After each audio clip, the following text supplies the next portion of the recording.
That's right, I broke a cardinal rule, and that was not making my payment to one of my Chase credit cards, thus incurring a late fee. Let's see if we can get Chase to refund that fee. Welcome back to Tito's Credit Cards, where we talk about cashback and points and how to maximize your redemptions. If that's something that interests you, do me a favor and hit that like and subscribe button. I want to show you guys that I'm definitely all in on this channel. I want to show you that I would do anything and everything to show you what to do as well as what not to do when it comes to credit cards. To the point that I would even put my own credit at stake. Your boy Tito did the unthinkable, and that was not making the payment on one of my Chase credit cards. I didn't even make the minimum payment, and thus causing a $40 late payment fee. So why did I do that? Again, I want to show you that I'm all in on this channel. I want to show you that I will do anything to show you guys what could happen with these credit cards. That's right, I'm all in, baby. I'm all lying. All right, fine, I'm lying. The real reason is that I kind of missed my payment, and yeah, I got charged a late fee. Yeah, so much for being a YouTuber talking about credit cards. I myself have late fees. Not great, but this is my first late fee that I've been charged on my Chase credit card. So I do think I have some room to really challenge this and really leverage my relationship with Chase to see if I can get this late fee refunded. Again, it wasn't really Chase's fault, it was my fault completely. I'm not even gonna try to make an excuse about it. I didn't set up an automatic payment. I didn't set up an automatic minimum payment, which is the bare minimum that you should do. So again, it wasn't anything wrong with Chase, it was just all me. I completely missed the deadline, and that's all on me. But let's see if Chase's customer service is up to par and is able to provide me a refund.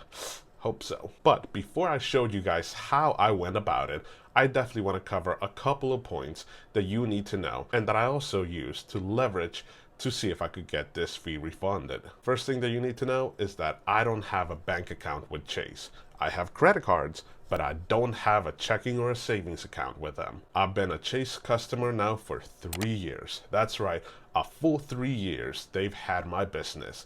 And my very first credit card was the Chase Sapphire Preferred card that I took out back in 2021. I have a total of 5 credit cards with Chase. I have 3 personal credit cards and 2 business credit cards. So looking back at that 3-year relationship, I've been applying for at least 1 or 2 Chase credit cards every year. And the last point that you definitely need to be aware of is that this is the first late fee that I've received from Chase, or any fee whatsoever. So again, within those 3 years of having a relationship with them with multiple credit cards, I've never had any late fee. And that is definitely one point that I'm gonna bring up on my request. So why did I cover those data points? The biggest reason that I'm doing that is that I want to relay the message that your business and your transactions are just as important as the banks. In this case, Chase. I do truly believe that Chase has some amazing credit cards and some credit cards that offer some magnificent benefits. But at the same time, I also know what I bring to the table. I know I bring business. I know I bring personal and business transactions to them. And I'm always paying my credit cards every single month. So again, while yes, I know that the credit cards are important and the bank is important, my business and my transactions are just as important. And the reason that I say that is that I'm not going to go in requesting or begging for the fee refund. I'm going to go in and provide those data points that we just covered and let them know that I don't really want to move to another bank, even though I already have other credit cards, but that I want to keep my business with Chase. However, in order to do that, I need to have that fee refunded. So as far as how you can go in and request a fee refund, there's a couple of ways. The first one is that obviously you can go ahead and give them a quick call and go over your data points and the reason for your call and see if they can refund you the fee. And that will definitely yield you a response right away. The other route is if you're too busy to give them a call, or you just don't want to deal with the pressure of having to talk to somebody about refunding a fee, which hey, no shame, that happens all the time, then you can always go ahead and send them a quick message and let them know what your main goal is and why you want that, and see if they would refund you the fee. For this example, I went ahead and notated all my data points and my request and sent them a message. Again, I did have the time to give him a call, but for the sakes of the video, I just wanted to get everything in writing. So with that being said, let's go ahead and cover the messages that I had with Chase, as well as what the resolution was. I am basically letting him know that I'm hoping that Chase will review my account and is able to refund that late fee. I did assure them that I would make sure that this is not an issue moving forward, and had already set up my full payment to be paid, which was true, and they could also verify that. On the response that I got about 24 hours later, they seem to understand that these issues arise from time to time, and they went ahead and refunded that late fee onto my account. And they went on to mention different ways to make sure that this doesn't happen again, and also did let me know that it could take a whole statement cycle to see that refund. However, I was able to see that full $40 fee refunded back into my account within 3 business days. So pretty fast service in my view.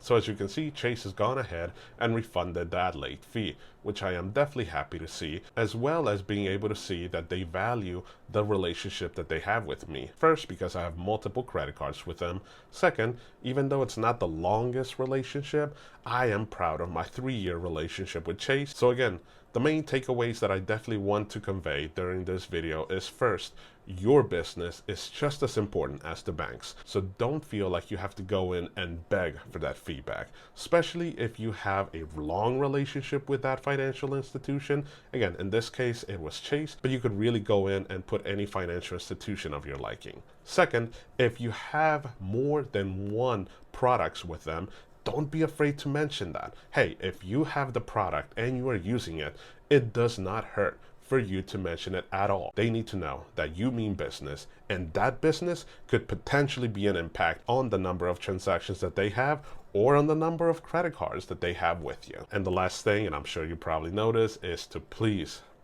go ahead and set up automatic payments on all of your credit cards. I've gone ahead and set up my automatic payment on this credit card. I am never letting this happen again because I'm not sure if they would refund another late fee in a short span of time. With that being said, I definitely want to hear from you guys. Have you requested any fee reversals from Chase or any other bank? And what was your experience? Were you able to get that fee reimbursed or were you not? Let me know down in the comments below. With that being said, if you found any information useful during this video, please hit that like and subscribe button. Thank you, and I hope to see you in the next one. Adios.